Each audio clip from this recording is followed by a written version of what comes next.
Take a listen to Jorn Vandersloot confessing to Natalie's death.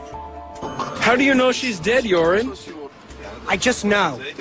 How did you see it? Did you feel her pulse? Did it go in one time? I just touched her and there wasn't anything anymore. It was over. Did you try to resuscitate her? I tried everything. I even lifted her up. Well, they have like Ren and Stimpy doing the voiceovers. I mean, that's just absurd.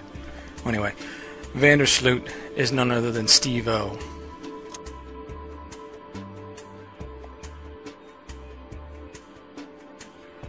Now, Steve-O spent most of his time growing up in Europe, as his father was the president of PepsiCo of South America. He also spends a lot of time in Canada, where his parents live now.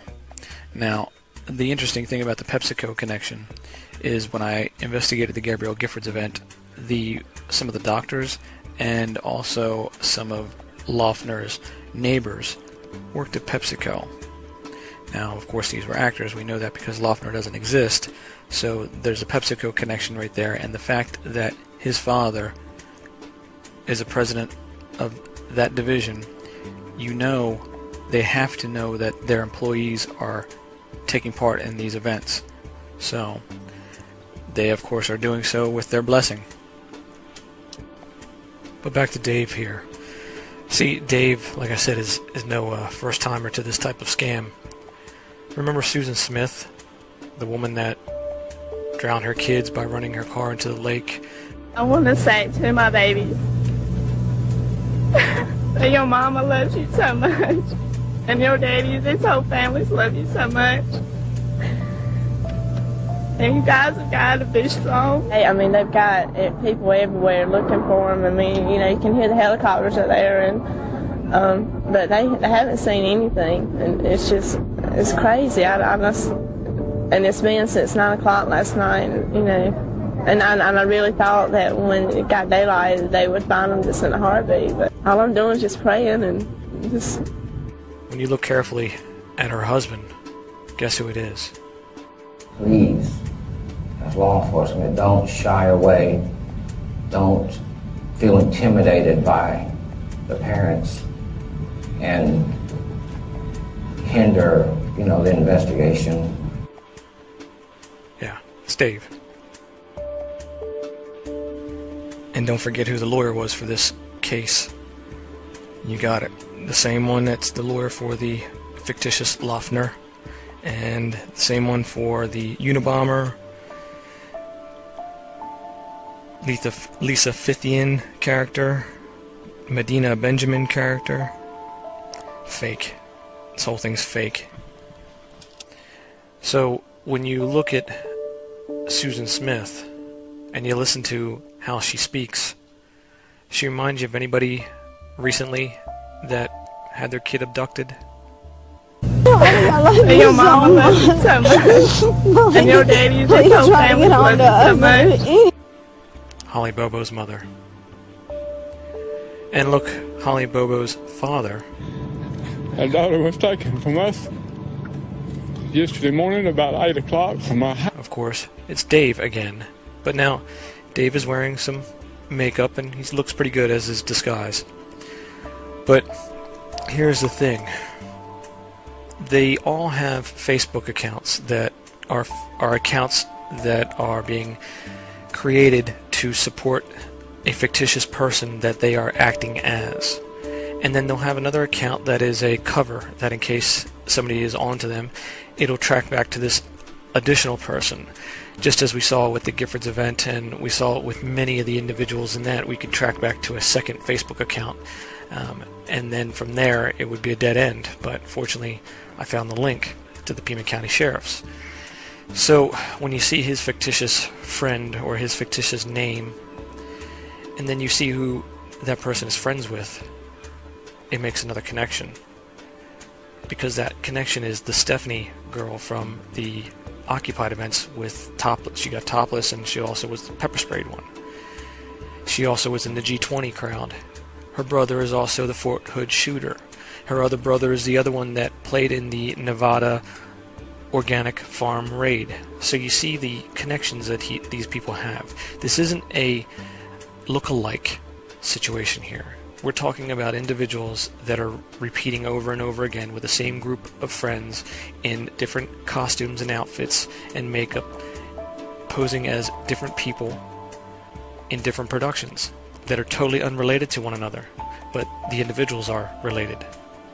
And even though she went through all that trouble to hide her identity, I managed to track her down, and we'll find out who she really is in a moment.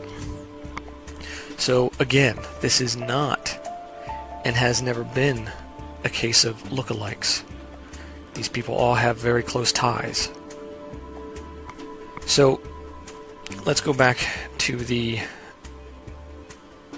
original source of some of these actors. As we see, they are connected to Johnny Knoxville and the Jackass crews.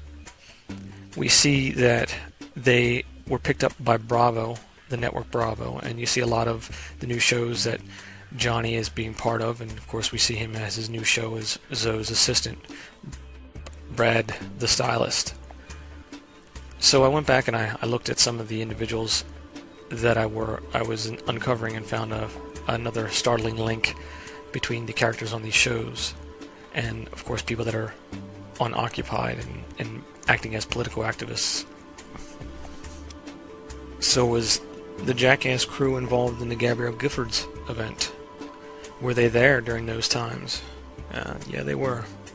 I came across this photograph that I had that I didn't recognize who these people were at the time, but looking back on it, of course now I know because I've investigated them, and you'll be surprised who's in the background that links them all together. Here we have Johnny himself. This is his current wife.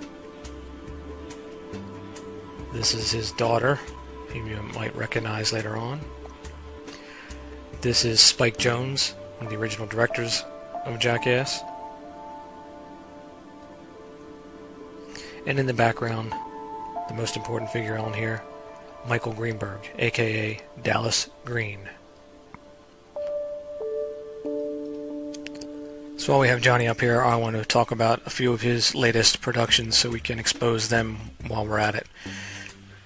As I briefly mentioned, he just recently got his own show on the Bravo network as Brad the Stylist, Zoe's ex-stylist, but you of course know that's Johnny Knoxville, so that's pretty funny. Also on the Bravo network we have the Real Housewives of Beverly Hills, of New York, etc., playing roles in the current events like the Occupied movement. But you're going to be surprised at how high of a profile this individual is playing in another role. This, of course, is Ramona from the Housewives of New York. But we also see Ramona taking part in the Occupied movement in full disguise. Now, another part that Ramona plays that you might not be so aware of is the mother of Casey Anthony, Cindy Anthony. Now, if you're a fan of that show, you might realize that Ramona doesn't have pierced ears.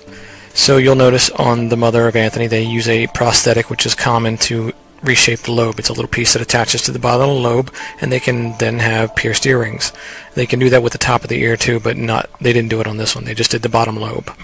So we see her playing a high-profile role that, of course, when you put them side by side, you can tell it's obviously her, but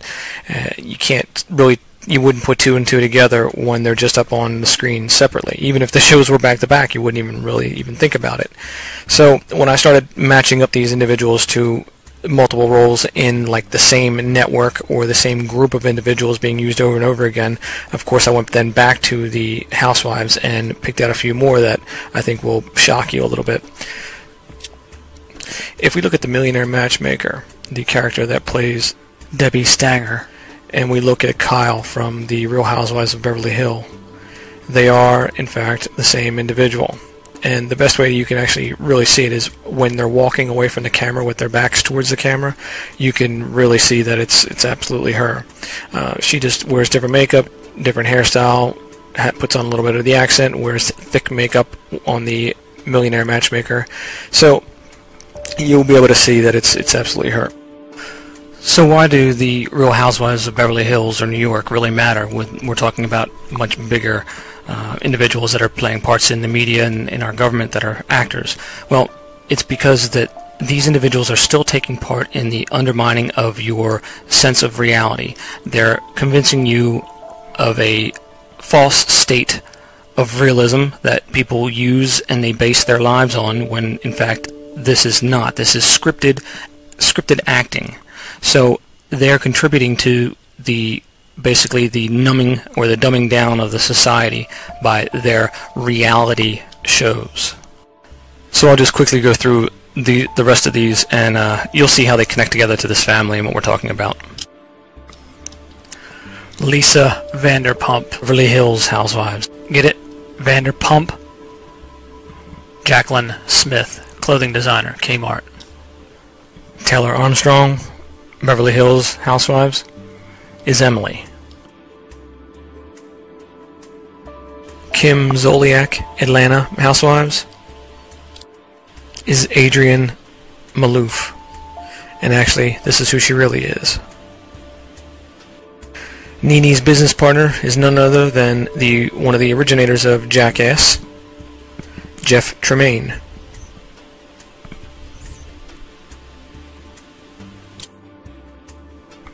Then, of course, looking at Camille Grammer, who we know is a fictitious person all in general, and the fact that Kelsey is fictitious as well, as you will see in a moment.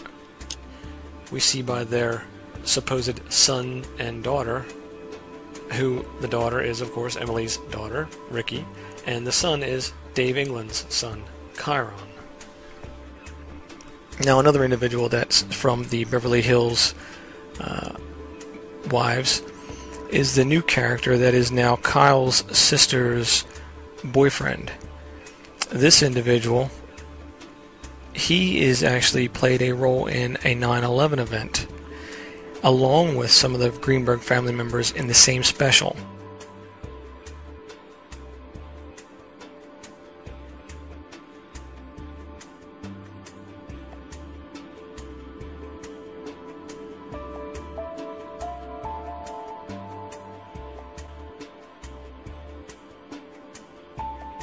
This is Richard Sexton, married to Tony Greenberg's sister, Jennifer. That's Emily in his lap. Emily's sister is Samantha Sexton, the character that played the Christina Taylor Greene in the Giffords event. Now this one's my favorite. We see here two people. We'll talk about him first. Looks a lot like Kelsey Grammer, doesn't he? Well, Kelsey has a brother that he's talked about. So this could be his brother, but he never said anything about having a twin brother. But anyway, that's besides the fact. The woman is what I want you to look at. You recognize her? You should. That's the pepper spray topless protester from Occupy Wall Street. Her last name's Khan. You know her sister. Well, you know her sister's new last name, because her new last name is Rockefeller. Her sister, next to her husband, David Rockefeller Jr. So you see the Occupy topless protester is the same as Stephanie, and is the same as the G20 cop and others.